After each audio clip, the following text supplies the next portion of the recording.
This is the Good Spirit, your Spirit of Ecstasy, from the Spirit of Ecstasy channel. Everyone, lift your hands in ecstasy and clap your hands in ecstasy, and lift your hearts in joy.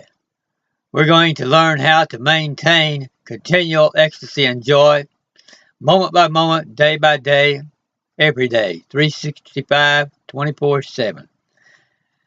You don't have to ever have a minute with less than full ecstatic joy. You never do. Clap your hands. You never do have to have that. That is only a false belief. Our beliefs control us. And if we have accepted the idea that we have to have certain down days, if we've accepted the idea that we have to have certain times of the day when our mood goes way down, if we've accepted the idea that certain days of our life are less valuable than others, that God is not in every day and doesn't intend for every day to be happy, then by accepting that idea, we're going to detract greatly from the amount of joy that we will be able to receive and live in every day in our lives. So the first rule for getting rid of those down days is to begin to deny and realize that, begin to become aware that there is no such thing as those type of days necessary to happen, that God has never willed those days for our life. God says, this is the day the Lord hath made, and I will rejoice and be glad in it. What day was he talking about? Was he talking about Sunday? Was he talking about Monday? Tuesday? No, he was talking about one continual eternal day. He was talking about every day, 365, every day, 24/7. Rejoice and be glad in it. He could have just as well have said, this is the minute the Lord hath made. I will rejoice and be glad in it. We were commanded to rejoice because rejoicing is a good psychosomatic treatment for our body. Rejoicing is a good way to manifest. If you want to manifest something, start rejoicing about it. That's the best way. Rejoicing produces energy. Rejoicing produces power. Rejoicing produces motivation in your life.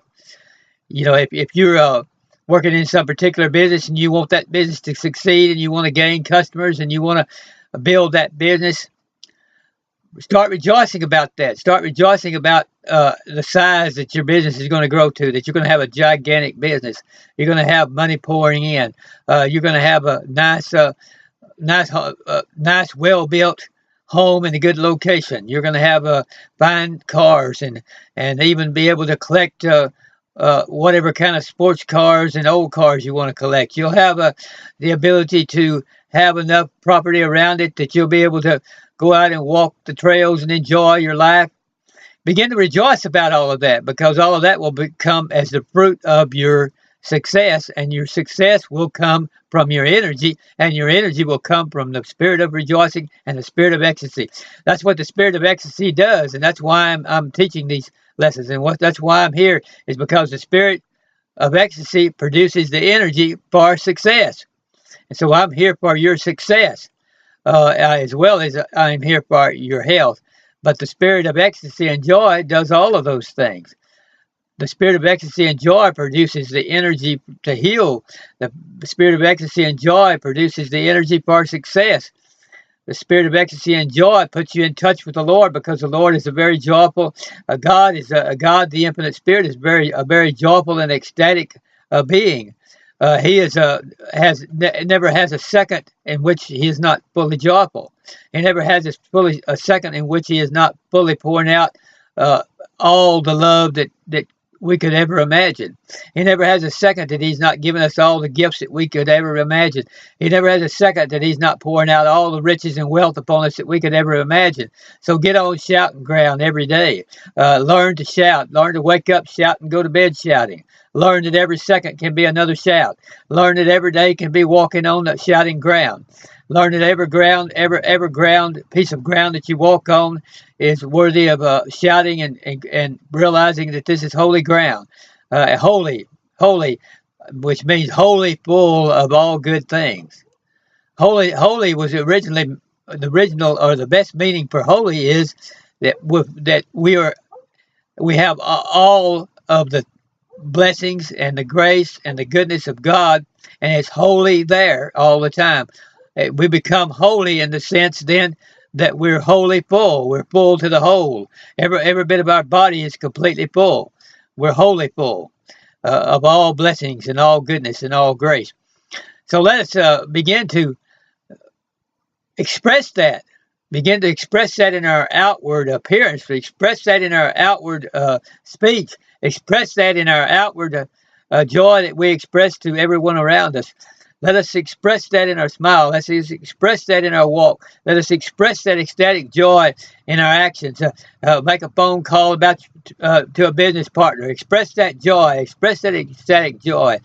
Tell that partner, I'm ecstatic today about my business, and I want you to be ecstatic too, and here's how.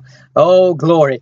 We need to really begin to, oh man, I tell you what, don't think nothing of it if I start shouting about all of this thing. I just nearly started then. But, and then I kind of pulled it back because I'm doing this live show. Okay, now, you want to know how can you get that type of ecstatic joy that you can be that way every second?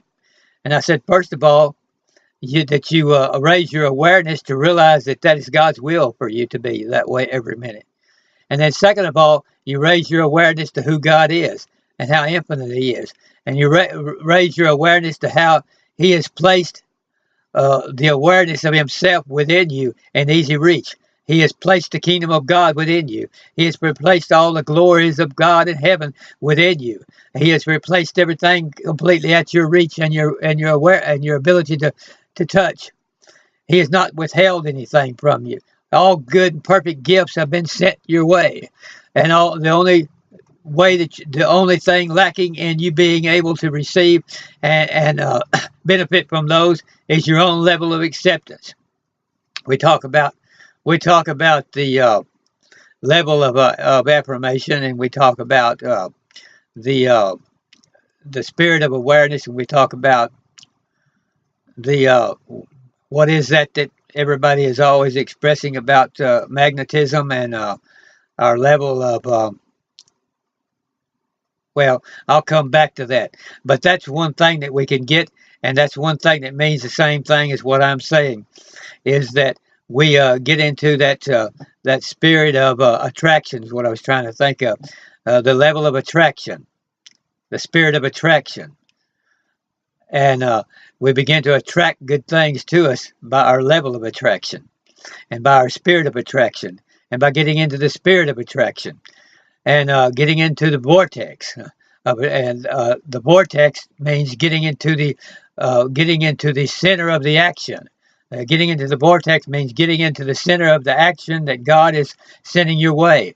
Getting into the center of all the joy God is sending your way.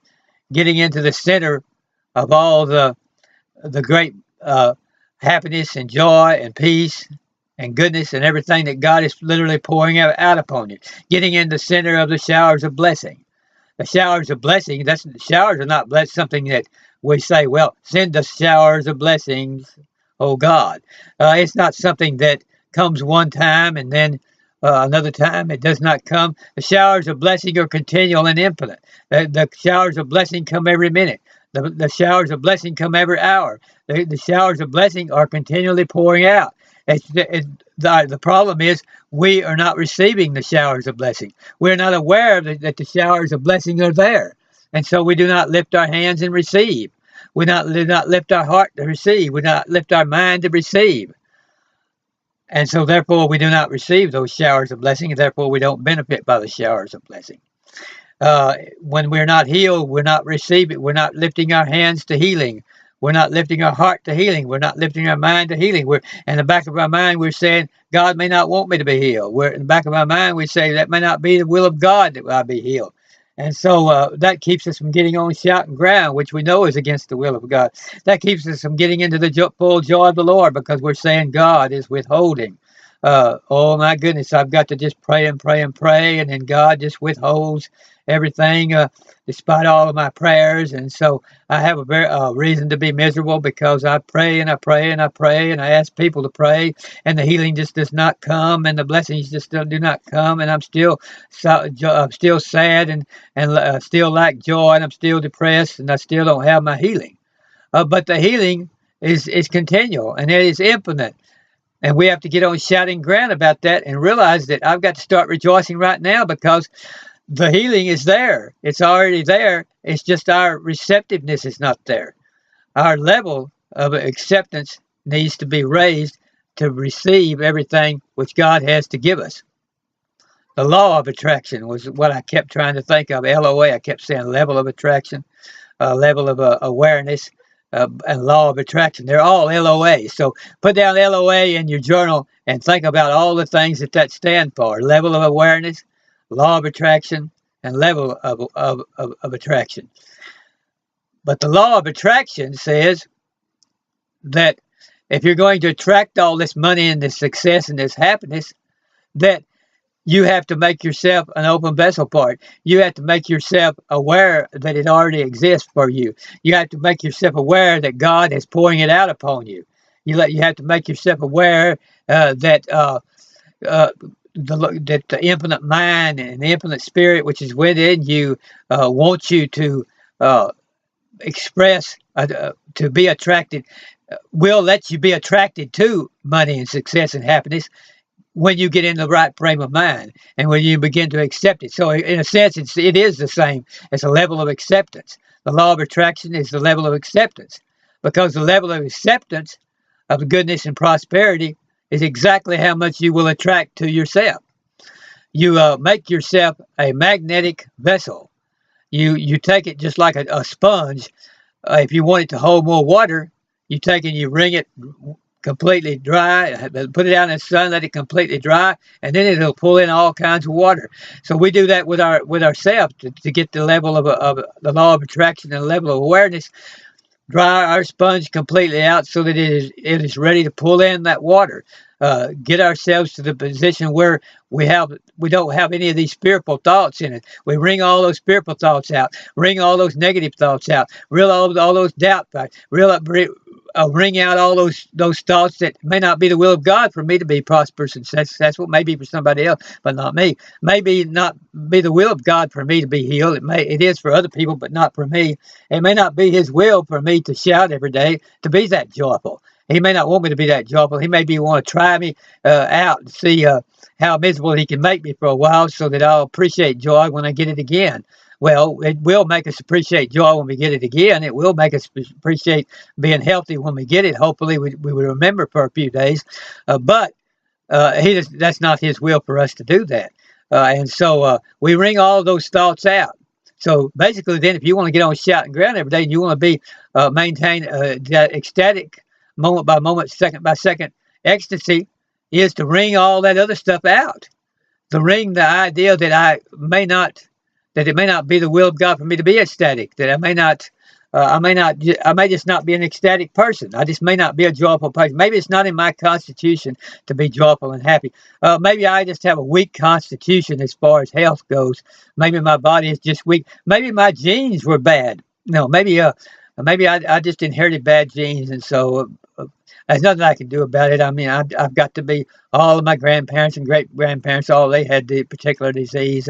All of them were diabetics. All of them had cancer, whatever it is. And so therefore, I have to do it too. You pick up that sponge, wring all that out, and say, that has nothing to do with God. God created every individual in His image. He made every individual perfect and full of glory. He made every individual full of health and power and strength. He poured it out on all of us. All good gifts of God come to every individual the same. For God is no respecter of persons. For God is no respecter of persons. A person. And God is equally, and for God so loved the world that He gave His only begotten Son, that whosoever believeth in Him should not perish, but have everlasting life. What does that say? Whosoever. Whoever. It doesn't say, well, if your genes are perfect, well, if your body is perfect, if you're not ever predisposed to despondency or depression. No, it says whosoever will be able to receive this happiness and this joy.